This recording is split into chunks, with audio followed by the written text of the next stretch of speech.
Welcome into the Monday night edition of Rock Solid Sports, sponsored by Fieldhouse Social, located at 2525 University Commons Way, serving American craft food, beer, and cocktails. A 21-foot big screen digital TV indoors, and plenty more TVs throughout the restaurant and a back patio. Open at 11 a.m. Wednesdays through Sundays, and open at 4 p.m. on Mondays and Tuesdays. I am your host, Tucker Harlan. We have got Jace Brown in studio, Gabriel Daniel uh, on the show remotely. And I am here right now at Fieldhouse Social. It's a great environment here. We've got people coming in right now, getting ready to watch the College World Series game that is about to take place here. Game 3 between LSU and Florida. And let's just go ahead and jump right into this thing, because this has been a series that I think people have thought, it was going to be over in the early innings of yesterday's game, but that's not been the case at all, guys. Yeah, LSU jumped out real quick, got like 3 up on the board in the first 2 innings, and then Florida just decided to become the number 2 team in the country, and ended up, 24-4 or something along that line. So they were able to get over that hump. But yeah, it was pretty incredible to see that display of offensive power. Caglione set a new NCAA record for home runs in a season with now 33. So it'll be an interesting matchup tonight. Yeah, records being set all over the place because, of course, Florida's setting the record for most runs in a World Series game, final game. I mean, it's interesting because you look at both games, they kind of started out similar with LSU, kind of jumping up to an early lead. Florida responded a little quicker in the first game, but, you kind of thought it was going a similar direction, and then it just kind of fell apart for LSU, defensively and from that pitching staff. I mean, Florida just kept getting hits and kept getting hits. Really, after that grand slam, really broke that game open by, I think it was Ty Evans. Broke that game open for Florida, and after that they just did not give up control. You had guys going 3 of 5, 5 for 5, just great performances all around. Yeah, and let's go back to this first game here for just a second. LSU, they win game 1 of the College World Series 4-3 in 11 innings. And it was a great game, as the score would indicate. But, you have Tommy White. They call him Tommy Takes for a reason, and he just blistered one there into left field, I believe it was. And, yeah, just ended up being that clutch guy for this team. And that's the thing with college baseball or baseball in general, is that, you have guys like Tommy White and, Cade Beloso on LSU is another great example of this. It's a sport that doesn't always attract, necessarily the most athletic looking guys. It's guys that can get a barrel on a ball. That's what we're seeing here in this World Series, because those two guys are just a prime example of that for this LSU team. Yeah, like you said, they're guys that just look like us walking around out there. But they were able to hit a little bit better in high school than I could. I guess all of us comparatively, and then on Florida, both teams have like incredible athletic looking guys. Like I said, Caglione for Florida is like 6'5", 245, just a huge, massive human being. Then we got like Trey Morgan and the Dylan Cruz on LSU, as well as like Paul Skeens, like long, lanky guys, But yeah, if you've got it, you've got it. And LSU has some bigger guys that have it, Yeah, baseball is really the one sport where it makes me feel a lot better about myself in terms of my athletic prowess. When I'm watching football and basketball, I'm like, that guy is younger than me, and he would absolutely destroy me in anything. But watch baseball. There are a couple other fellas that look more aligned with my athletic skill set. But like Jay said, so good at getting hits, man. So much better than I could ever be, and just terrific at it. And that's where it makes baseball so entertaining, is those guys who can get those hits, and it's kind of what makes it really interesting to watch. You don't really know what to expect from certain builds of guys and the power that they can bring. Yeah, and let's just really quickly look back at game 2. This one, like we were saying, Florida got down early. I believe it was 3-1 at one point, and then they just went on a tear. won this game 24-4. I'm pretty sure they said something about Graham Mertz having a really good game. I don't know about you guys, but that's what I heard. So, it was a football score. What can I say? Yeah, the offensive firepower of Florida ended up showing itself. We had a very, very early grand slam. I believe I was either in the third or it was in the third inning. Let's see. That one was by yeah, Ty Evans. Ty Evans had two home runs. He had one in the second, and then he also had one in the third, back to back innings. So just seeing all those guys, just an incredible run of bats. Ryapel had a home run. Caglione had two. It was just Wyatt Langford had one. It was just a big day at the plate for the Gators. I'm really intrigued to see the pitching matchups tonight. I haven't been able to check and see which Yeah. starters LSU is going to have at all. Okay, I've actually got that here for us. So it's Perfect. Thatcher Hurd going up against Jack Cag. Ooh, So it okay, could be an and interesting one. oh No yeah, Skeens in yeah, this game at all, and I believe LSU beat reporters have said too. Skeens is not going to be available for tonight's game, so that evens the playing field when you take him out of the equation. it does. I'm not. Why would they do that? I get like the 120 pitches on 3 days, but it's the last game of the season, and you want your best on best out there, and I wouldn't say Caglione's their or Florida's best option at pitching. Maybe he is just on like time wise today, but as a pitcher, eh. I'm not even sure who they have left in the bullpen, but I know Thatcher Hurd for LSU is going to be a tough guy to beat. And it's going to be interesting seeing Caglione go double time tonight at the plate and on the mound. It'll be a fun one for sure. Yeah, and you know what's funny about that is Thatcher Hurd and Jack Caglianone are the two guys that Tennessee saw in the third game of their respective series and just absolutely drilled both of those guys. I mean, they lasted, I think, combined less than an inning against Tennessee, which is really funny to think about when you see these two teams in the World Series. Yeah, Caglione just walked a bunch of guys that first inning. I remember, and they pulled him. But yeah, I don't even recall the LSU series. That was so long ago. But Gabe, you got anything on this one?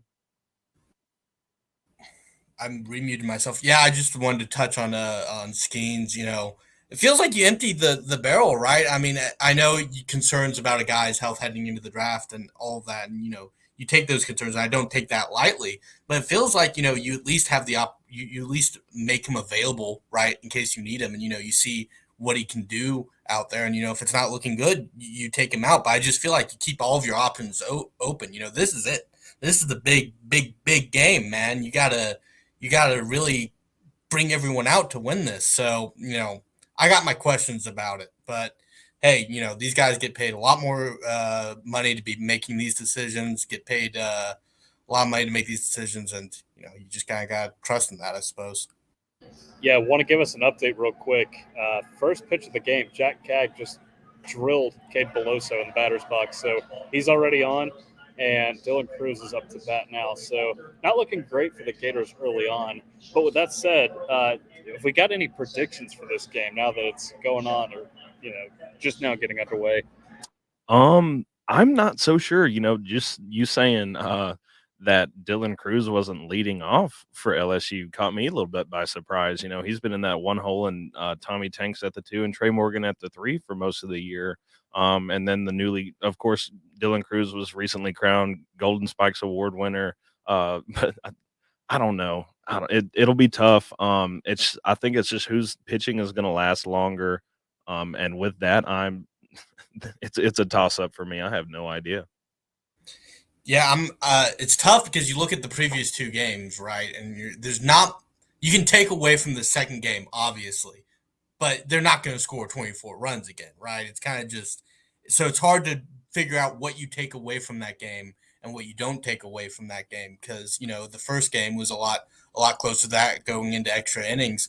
So I think it just comes down to, like Jay said, who's pitching holds up the longest, and I've got concerns with what they're both rolling out there, but I think what it comes down to is who's the more talented team, and I do think that's LSU with the top end talent that they do have on that roster, and really it comes down to, can Dylan Cruz take over this game? And I think that's what I'm looking for out there. If this guy's going to be the number one overall pick, which he is, let's see him take over this game when it means the most. Yeah, Gabriel, I'm actually going to side with you here. And the reason why is just recent trends we've seen.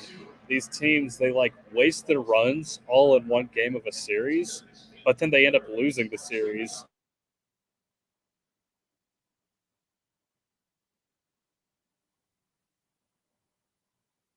Yeah, it's it's interesting.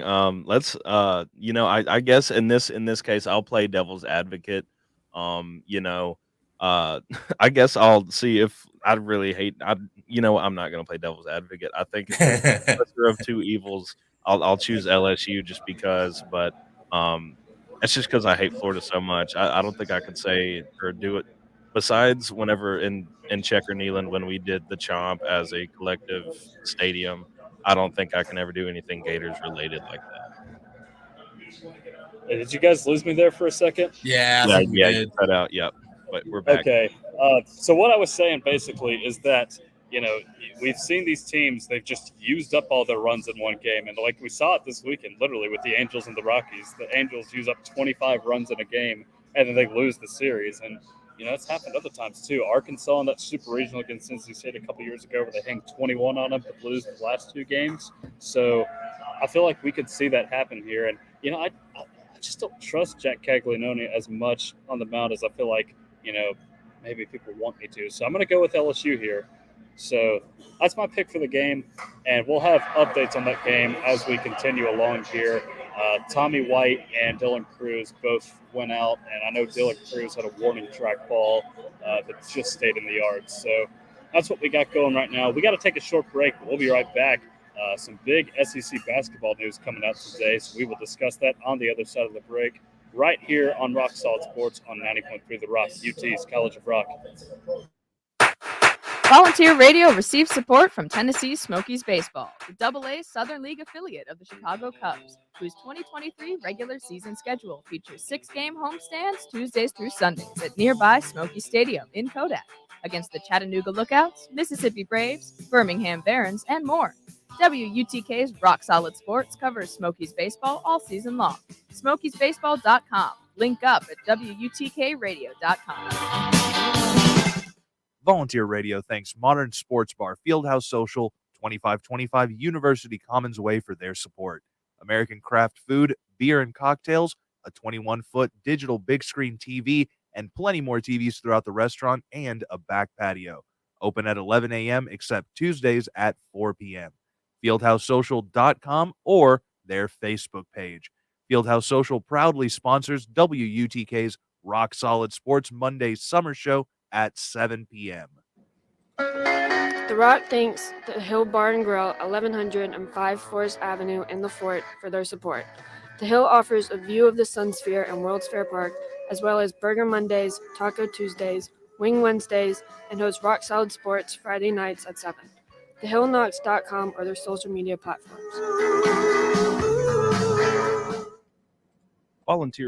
Volunteer Radio receives support from Tennessee Smokies Baseball, the AA Southern League affiliate of the Chicago Cubs, whose 2023 regular season schedule features 6-game homestands Tuesdays through Sundays at Smoky Stadium in Kodak. It's a 9-inning vacation. The next series takes place against the Birmingham Barons Tuesday, July 4th through Sunday, July 9th. WUTK's Rock Solid Sports will keep you up to date with Smokies Baseball Mondays, Wednesdays, and Fridays at 7 p.m. TheSmokiesBaseball.com, and a link is at WUTKRadio.com.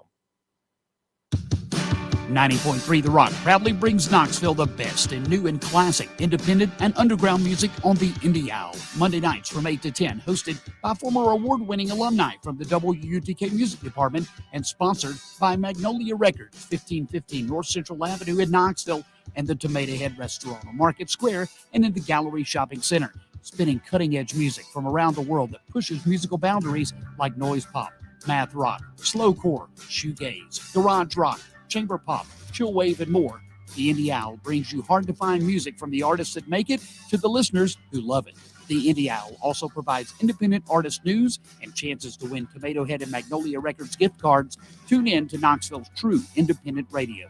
The Indie Owl, Monday nights at 8, only on 90.3 The Rock, always bringing Knoxville new music first.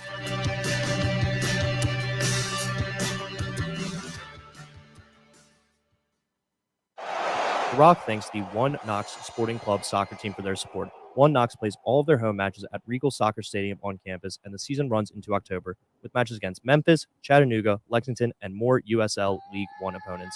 Tickets, including UT student tickets and game day info, is at oneknoxsc.com. And WUTK is proud to be a media partner with One Knox. Rock Solid Sports will be keeping up with One Knox soccer all season long. One Knox SC. We are one.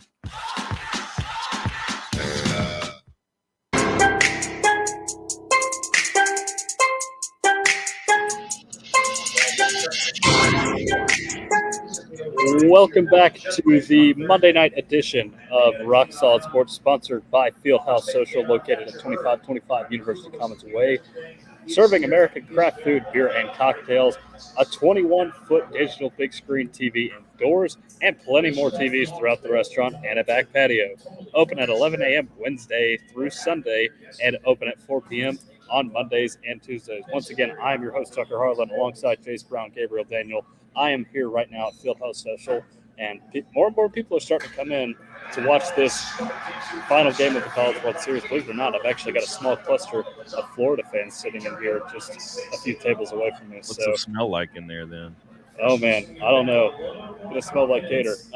But, hey, Ty Evans just got a hit for Florida, so maybe we were wrong already.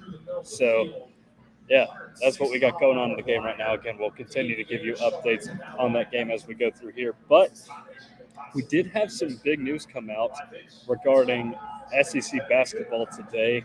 I don't even know the best way to describe this. It's not a scheduling necessarily. It's just an announcement of opponents and where you will play said opponents in the SEC. That's the best way I have to describe it. I'm sure there's a better way to describe it than what I just did. But, of course, we'll talk about Tennessee's now. And you have the three opponents that you always have the home and home with, those being Vandy, Kentucky, and South Carolina for Tennessee. This year, you add Alabama and Texas A&M. For your games where you only play the team once and it's at home, you got Auburn, Florida, LSU, and Ole Miss. And on the road, you have Arkansas, Georgia, Mississippi State, and Mizzou. I know that was a mouthful, but guys, what are just some initial reactions to this unveiling of sorts? I'm not too shocked. I feel like this is just kind of like a cycle at this point. I found it pretty interesting that we get a home and home with Texas A&M. That has become I wouldn't say a rivalry of big sorts, but we've had some postseason run-ins against them. In our SEC championship tournament run in 2022, we faced them in the finals, and they put us out of the SEC tournament last year, I believe. So got a little bit of history going back and forth with them. But besides that, I'm glad we have. I think it'll be fun to see us against Arkansas on the road. Us playing them is always going to be a treat. The fan bases hate each other. Both schools are pretty good at just about everything that you can line up, besides a few dropped balls here and there, from both just because. But it should be another fun season up here on Rocky Top. I'm excited to see Freddie come and see what he can do for us. Yeah, it's going to be really interesting because you look at last year and, compared to previous seasons of what Tennessee has done in the SEC, it was a bit of a down year, going 11-7, I believe. And, especially those losses, in that month stretch against Florida, Vanderbilt, Missouri. So it's going to be interesting to see how they can rebound off of that. I agree. It's nice that some of your road games, obviously you don't take anything for granted in the SEC in basketball, but you road games, you get some of the lesser competition with, at least with Georgia.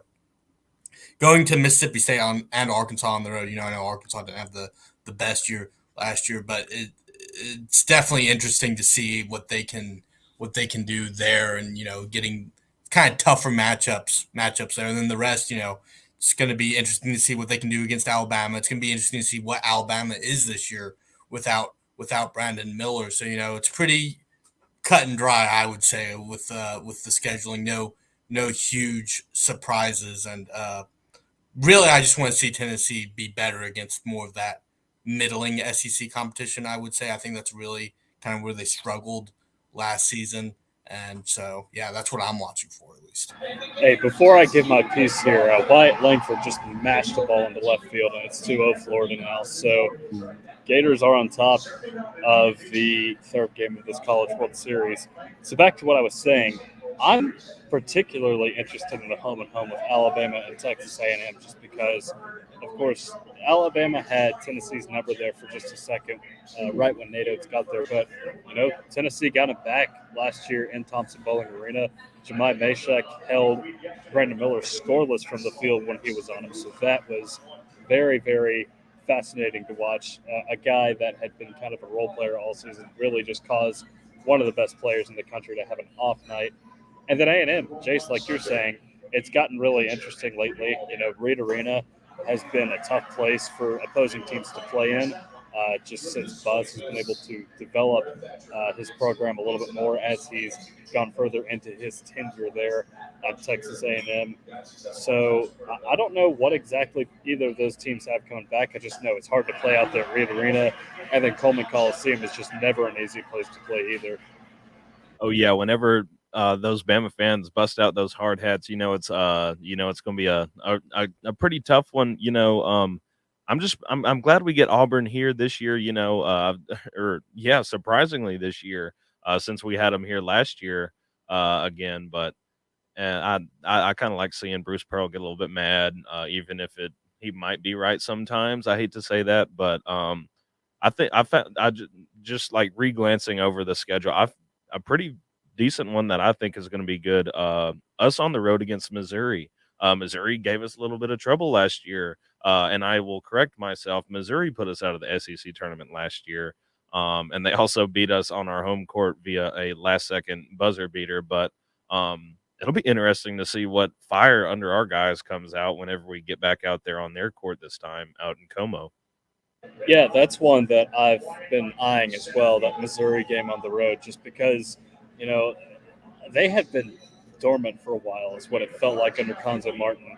The last time Tennessee went up there, Memorial Gym has had better attendance than what I saw that night in Como. And, Tennessee absolutely ran through them. That was not the case last year. And to me, it looks like what Dennis Gates has going there at Missouri right now, it's a really fun system to get to play in. And, it's a system that guys that love to shoot the ball, and, there's great offensive movement in there as well. So I think that's a team that could be good for a while here in the SEC if Dennis Gates is to keep this program where it is. And honestly, I think people were a little upset by how quickly Missouri developed into kind of a beast in the SEC. Yeah, you look at that first game last year that Tennessee played against them. It was really an exciting game because they jumped up to that early lead, and then Tennessee had to kind of mount a comeback, and they did, and then Missouri pulled it off with that last second shot at the end. So really, you hope to see, at least from a general fan perspective, more of that. More of that exciting matchup. I think another team you have to mention here, and I can't believe I'm mentioning it, is Vanderbilt. I think they made some noise, and last year towards the end they kind of came together, and they got a couple guys returning surprisingly enough that they weren't expecting to really return. So it's Vanderbilt's been Vanderbilt for the past couple of years, and everything except baseball, where they've really been disappointing and they haven't had a lot of juice in their programs. But their basketball program is one that I'm seeing, hey, a couple things may be starting to go their way. And then of course, I can't believe we've gone this far without mentioning Kentucky. Kentucky's Kentucky, a little bit of it down there, but they always seem to kind of figure things out as the year goes on and get more talent in there. So that's always going to be an interesting matchup between those two teams who definitely don't like each other. You see, Gabriel, I'm kind of on the fence with Vanderbilt right now as far as where I think they'll be next year because I think that they had a good year toward the end of the year last year. I think if Jerry Stackhouse makes some different decisions with the starting lineup, then maybe they are a tournament team when everything is said and done. But at the same time, they have lost pretty hard in the transfer portal this year. You know, you had Jordan Wright transferring out, you had Miles Studi transferring out as well, and you also have, I'm trying to think, Liam Robbins, their big center, he graduated. So, yeah, I do not know what's going on there, but yeah, it's going to be interesting to watch. We'll see if Jerry Stackhouse, if that little run there at the end was enough to buy him a few more years there. That's going to be the question, right? How much, obviously the run attributes to the players. Is that anything that they can build off of, right? Is that something where they can try and get back into what Vanderbilt basketball was, a decade ago and get back into some sort of consistency and build some sort of culture? And I think if not, this is the last year for Jerry Stackhouse. You think collectively, do we think the as of today is Memorial Magic back, or is this the make or break year just for like ever maybe with that situation? We're going to learn a lot about Jerry Stackhouse this year. Let's put it that way, because he was able to construct obviously around Scottie Pippen, but he was able to construct a pretty solid team. I had some pretty good players in there, but at the same time, it's just like you lose all that, and maybe they're sitting a lot better right now if Jerry makes some different decisions there at the beginning of the season. So, with that said about Memorial Magic, it looked like it was back there at the end of the year, but I just think it's going to be all about what he can do with what he has at the moment. Yeah, it'll be interesting to see what he can pull together. Again, like it's just interesting to see like all these storylines just about all the different SEC squads. Like y'all brought up Kentucky. They're always going to have guys on that team that are just like 1-1 potential guys in the draft, and they're always going to play with haste against us as well as some other teams. It'll be interesting. I will say I was wondering if you guys had some games that you weren't quite worried about, like as in wins or losses. For me, I have no idea. Maybe I don't even know if I want to say Georgia on the road. I don't even know if I want to like put them down in that. Chase, I've got a couple actually. I'm with you on Georgia. I don't think that that's going to be as easy as people would think this far out. I think Georgia could turn into something respectable under Mike White. We'll just have to see as the year goes on. They certainly got better last year at home. But some of these home games don't strike me as too difficult from this far out. I don't really know what to make of Florida. They'll probably get better this year, but with that game being here, I have a hard time thinking they'll win it. LSU is obviously in the gutter right now. They've had a horrible week as far as their punishments being unveiled for both what happened to them in basketball and football. Ole Miss is a fascinating one. We'll see how quickly Chris Beard can build that program into something. I would have to imagine, since Ole Miss, at least under Kermit Davis, it was always a competitive game. I could imagine it being one of those where it just sucks for Tennessee to have to play in, but at the end of the day, they'll end up finding a way. And then my other one is a road game, actually. It's at Mississippi State. And the reason I say that is, Mississippi State, now that Auburn has a Final Four appearance under its belt, Mississippi State historically is probably the worst SEC basketball program.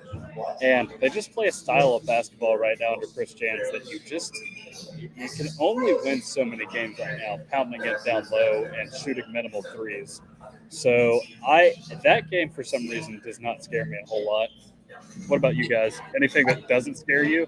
I couldn't agree more about Mississippi State, especially when we talk about what Tennessee can do so well with their defense and limiting those type of touches and really, punishing teams kind of the same way. So I couldn't agree more about that. It's been interesting to watch in the SEC kind of because I think it used to be kind of more of a top heavy conference when it came to basketball, but we're seeing a lot more of a parity in the conference because look at these teams and you start looking at it, it's like there's not a whole lot of easy outs because, as Tucker said, Georgia is getting better, and Ole Miss, big hire that head coach, and then you look at like Arkansas and Auburn, obviously, good coaches there. So it's just becoming harder and harder to look at like, hey, easy wins here and there. So, but yeah, I'd say Mississippi State, and then I'd also say Georgia is probably, they are getting better. I agree. I still think Tennessee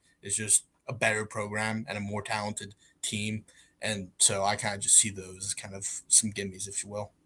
Yeah, I completely agree with those. The Mississippi States and the Georgias on the road. Like you said, Tucker, LSU at home is a very intriguing one just because they went down to the gutter last year. They started off pretty good, ended up down, and then maybe the South Carolina games I'm fringe on just because it seems like they're always our trap game, and in those situations we usually fall for that trap. But like Gabriel said, we used to see a very top heavy SEC basketball. And now it's starting to see like where those 5, 6, 7, 8 seeds in the tournament are turning out to be very good contenders within like the SEC for those SEC titles and stuff. Very, very similar to how SEC baseball is in that capacity. I wouldn't say SEC basketball nationally has turned into what it is like usually for football and baseball. But there is a theoretical hump that does have to be we do have to get over as a conference.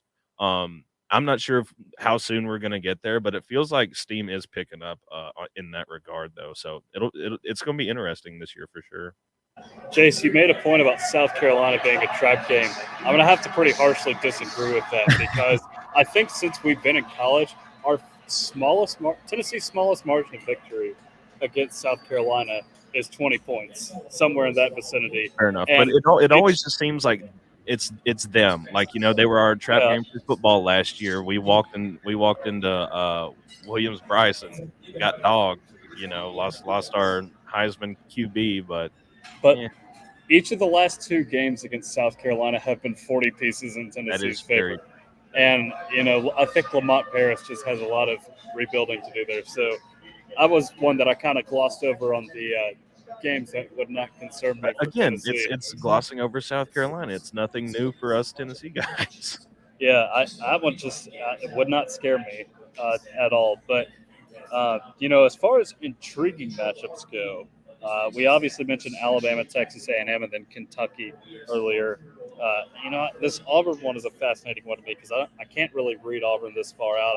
Bruce Pearl is going to find a way to coach up his guys, but I just have a feeling that could be an entertaining game. It always seems to be, regardless of where the game is played. And it is also nice for Tennessee to play Auburn at home and that be the only game against Auburn this year because it feels like Tennessee always finds its way down there to the jungle somehow. Yeah, the game versus Auburn, last year, one of them was really one of the uglier games you'll see on the year. So I'm not sure how excited I am from a high scoring game perspective or a lot of fireworks, but it will be interesting to see how the matchup plays out. And if we get another one of those, it's just old school feeling basketball games, long possessions, turnovers, and just stuff like that. So it's always it feels like with a lot of these SEC teams, it's just always kind of these hard-nosed games, especially against kind of the Auburns of the world or, kind of the Alabamas. But you also get the Missouris that like to shoot the three. So it's interesting. But yeah, Auburn's definitely one of those where I definitely see it being a close matchup, but not the most exciting games of all time. Yeah, like you said, I would probably term it as maybe being your granddad's brand of basketball, one that they're usually used to. But it's always a fun time whenever you get an old coach coming back, just like the Quan Zone. Going up to Missouri to the Quan Zone will be fun. Bruce Pearl coming back to TBA is always going to be fun. So I think that might maybe that might be the most lively of the home games basketball wise. I would probably say the big three, probably Bama, Auburn, and Kentucky for probably our best crowds of the SEC season. If I had to take a guess at this point in time. Yeah, and you got to factor in the fact that Bruce is also still good buddies with a lot of the donors here, so he's always talking to them before the game. There's still ties here, but he had to go for a reason, and it's kind of a weird thing with Tennessee. It's like you want to hate him, but you can't at the same time. It's a little odd. Uh, by the way, we do have an update on that College World Series game. Jordan Thompson just drove in a single, brought home a run, and it's 2-1. Florida's still up now. He's on first. I believe Brayton Joe Barra is on second. So LSU is getting things working a little bit on the offensive end now. So there is one more game that I really want to touch on before we get a break here, and it's this Tennessee-Arkansas game out there. And first of all, Bud Walton Arena is a horrible place for an opposing team to have to go to. It just seems every time I watch on TV, it is just not an easy place to go and get a win in. And then also, you've got a good coach out there in Eric Musselman who's kind of had a unique way of building a program, and that is by acquiring guys through the transfer portal. And, it's frustrating here at Tennessee to watch some of these guys like Victor Bailey, Justin Powell, Tyreek Key, just to name a few guys that were supposed to come in here, really tear it up, but then end up not doing a whole lot. Arkansas, it's the opposite. They come in there and they just wreak havoc on opposing teams. You get this guy that you haven't heard of before from like North Dakota State or somewhere, and suddenly he's out here just shooting 3 after 3 on you. There's nothing you can do about it. So that's a game that, especially depending on where it is in this season, like if it's a February or March, early March game potentially, then I think Tennessee could be in some real trouble just because I don't think Musselman does as well in January. But what do you guys think about that game? Yeah, it's definitely fascinating, and just looking at last year down the road after that, the struggles Tennessee was having, Arkansas was one of those games at the end that they were able to kind of get a win out of and kind of rebound, and that's where we kind of saw them start to get hot heading into that tournament. So it'll definitely be interesting. I'm not exactly sure on Tennessee's like complete history against Arkansas and how good or bad they've been against them. But again, you just go to the coach and Eric Musselman, and you look at that, and it's like, okay, one of the better coaches in the SEC, so it's not going to be an easy out by any means. Yeah, and Arkansas these last few years, I think they made back-to-back Elite Eights a couple years ago. I think besides last year, they had back-to-back, and they still had some success last year. I think they were Sweet 16 team last year, so it's always going to be a good matchup. Like Tucker said, Bud Walton is a really tough place to play inside. I don't even think there's like a second level. It's just like a bowl. That's it. And there's like 18,000 people jammed in there. So everybody's right on top of you. There's no space in between. It's a very intimidating place to play. But again, it like y'all said, or like Tucker said, with the transfer portal guys, just the random guys that show up, it and just ball out, unlike our luck with them. Hopefully we can get guys like Dalton Connect in there and Jordan Gainey coming in. Maybe we can see those guys show up big for us in some games like that. But yeah, it's always just going to be an intriguing matchup between Arkansas and Tennessee. They always play close, especially these last few years. So and it always seems like the home team does take it home, unfortunately. So maybe we can change that trend.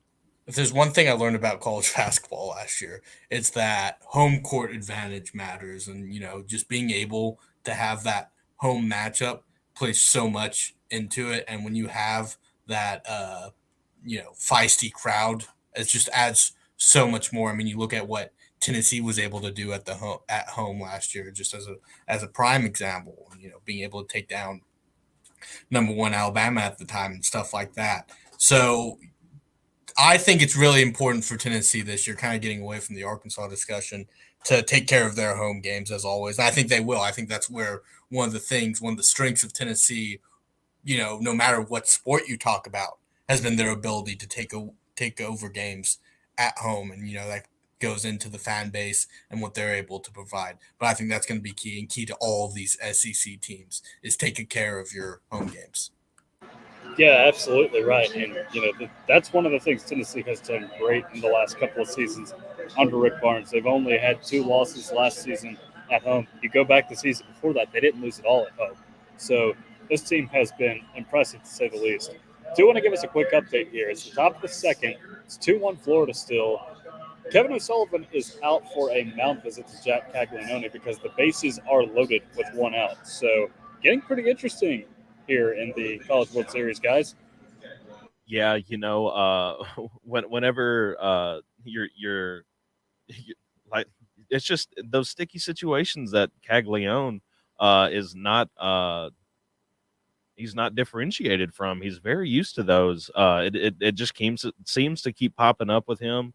Again, we saw it in our Sunday game against him this year, but yeah, things get feisty in those last games. It's a very emotional, swinging time. All the emotions of the entire year are put down in about a 3-hour window. So, hopefully, or maybe O'Sullivan won't mess up like he did earlier this week against Oral Roberts and use too many mound visits. But it's gonna be. I have a feeling this one might go into extras, just like our game on Saturday. But at this point in time, who knows what we're going to see to round this thing out. Yeah, it's interesting to see kind of the script reversal of Florida jumping out to the early lead, and now it's not too big of a lead, but now it's LSU kind of playing from behind, and then now they're starting to have they have an opportunity to get more runs and score more. So it's going to be interesting to see, and it's kind of looking like Tucker's point of scoring runs, but I want to talk about like the emotional swing too. Did Florida use all of its emotion in the last game too, and kind of early in this one? And sports are a very emotional thing, and we got to take into account that these are all human beings and college kids nonetheless. So it's going to be interesting to see who can hold their emotions in check and really stay focused. Yep, so right now, Caglianone's still on the mound, and Peloso just got hit. That's going to bring in a run, and it is now tied at 2, and the bases are still loaded. So, yep, it's getting interesting up there in Omaha, but we got to take a short break. We'll be right back. We're going to talk a little bit of college football and talk about some potential breakout players in the SEC for the 2023 season right here on Rock Solid Sports on 90.3 The Rock, UG's College of Rock. Show us how much you like us on Facebook and follow us on Twitter. 90.3 The Rock, streaming at WUTKradio.com and on your TuneIn smartphone app 24/7. The Rock thanks the One Knox Sporting Club soccer team for their support. One Knox plays all of their home matches at Regal Soccer Stadium on campus, and the season runs into October with matches against Memphis, Chattanooga, Lexington, and more USL League One opponents. Tickets, including UT student tickets and game day info, is at oneknoxsc.com. And WUTK is proud to be a media partner with One Knox. Rock Solid Sports will be keeping up with One Knox soccer all season long. One Knox SC. We are one. The Rock thanks The Hill, 1105 Forest Avenue, back corner of the fort, for sponsoring and hosting Friday night Rock Solid Sports at 7 p.m. The Hill Bar and Grill is the campus destination for wings, beer, and sports. The Hill makes every day an occasion, from Burger Monday to Wing Wednesday to Fried Fish Friday. Each week has a new flavor at The Hill. TheHillKnox.com or their Instagram page at The Hill Knox. The Rock thanks the One Knox Sporting Club USL League One soccer team for their support. One Knox plays all of their home matches at Regal Soccer Stadium on campus, with the next match happening Saturday night, July 8th, when One Knox battles North Carolina FC at 7:30 p.m. Tickets, including UT student tickets and game day info, is at oneknoxsc.com, and WUTK is proud to be a media partner with One Knox. Rock Solid Sports will be keeping up with One Knox soccer all season long. Go One Knox. Volunteer Radio receives support from Tennessee Smokies Baseball, the AA Southern League affiliate of the Chicago Cubs, whose 2023 regular season schedule features 6-game homestands Tuesdays through Sundays at nearby Smoky Stadium in Kodak against the Chattanooga Lookouts, Mississippi Braves, Birmingham Barons, and more. WUTK's Rock Solid Sports covers Smokies baseball all season long. SmokiesBaseball.com. Link up at WUTKRadio.com. Hey, what's up? This is Modest Yahoo. You're listening to 90.3 The Rock.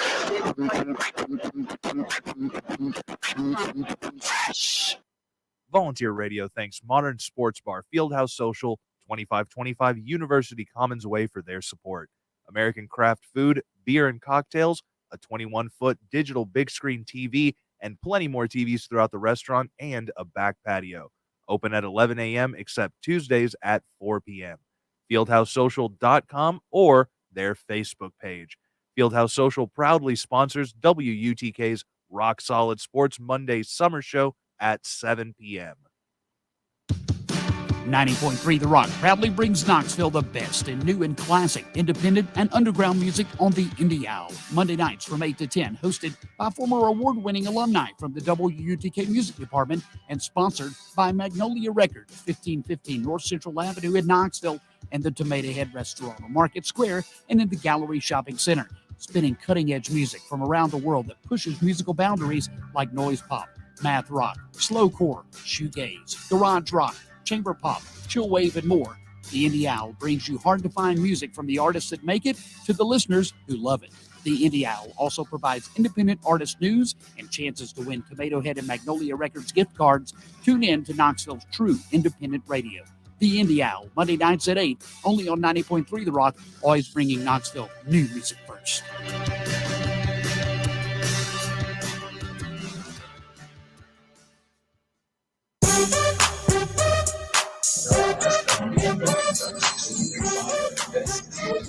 Welcome back to the Monday night edition of Rock Solid Sports for one final time. Sponsored by Fieldhouse Social, located at 2525 University Commons Way, serving American craft food, beer, and cocktails, and a 21-foot digital big screen TV indoors, and plenty more TVs throughout the restaurant and a back patio. Open at 11 a.m. Wednesdays through Sundays, and open at 4 p.m. on Mondays and Tuesdays. Once again, I'm your host, Tucker Harlan, alongside Jace Brown and Gabriel Daniel. I'm here at Fieldhouse Social, and things have gotten interesting in this game. Dylan Cruz was just walked by Jack Caglianone. LSU is now on top 3-2. Florida has made a pitching change. Things need to go right in a hurry for the Gators. Yeah, that doesn't sound too good. I thought as soon as you said that Caglione plunked it, you said Beloso, correct, or something like that, that things might be hitting the fan pretty soon, and it seems that it has. So Florida on the ropes already. Is it the second or third inning still? Second inning. Whoo! Still, it'll be interesting. For sure, and it's gonna, I don't know. It's just funny how some of the things we talked about before the game kind of played out exactly as we were expecting them, but other things, we're completely off about. But just goes to show you, man, sports always fun. It's going to be great to watch the conclusion, and I just hope we get a close game. Indeed. All right, so back to it now. We're going to talk a little bit of college football to end the show. If I see anything, I will update us. But we're going to look at the SEC here. So obviously, we talk all the time about breakout seasons, who's going to have a breakout season for what team.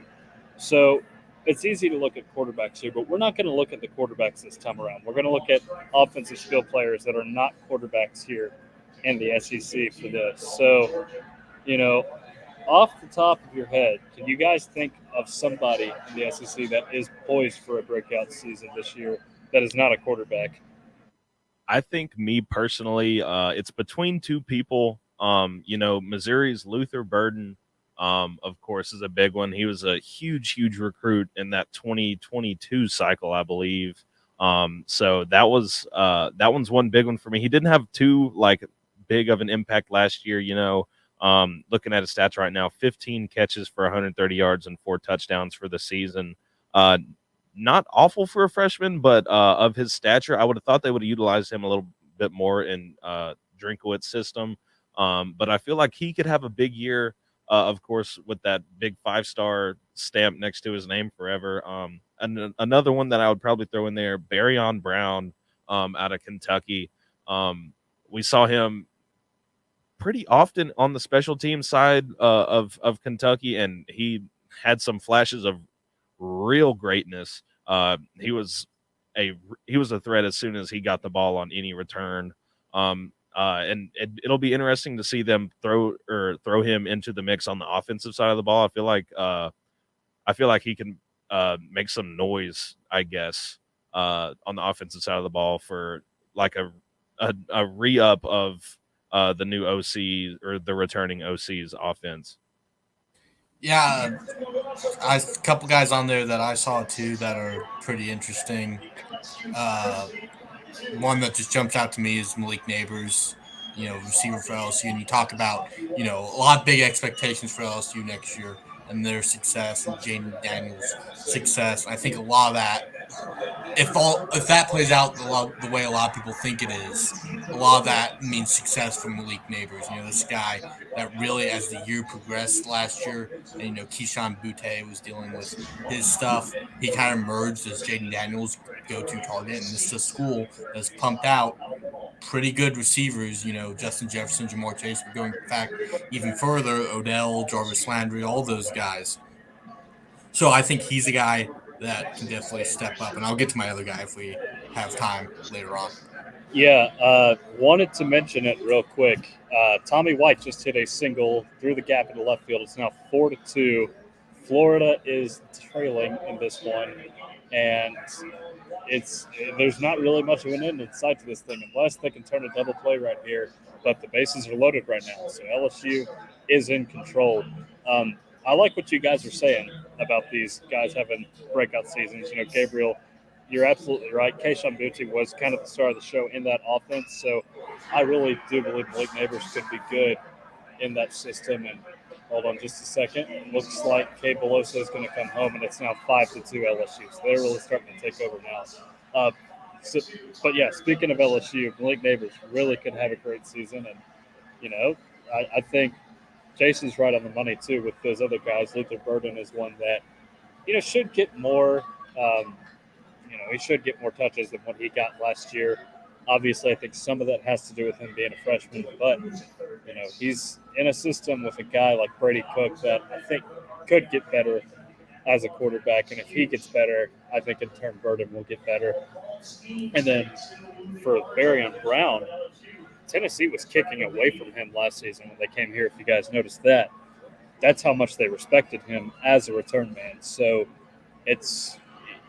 he's a guy that, I think with a quarterback a little bit more under control, maybe Devin Leary can be that guy this year. He'll have a great season. So I guess it's my turn now. And the guy that I'm going to go with, I would argue had a breakout year last season, but just not for this team. And that's Dominic Lovett at Georgia. And the reason I say that is that Georgia, they haven't had, outside of Brock Bowers, obviously, they haven't had a guy just really take over at receiver. And, I know they lost A.D. Mitchell to the portal this season. And really, they've got a new quarterback coming in.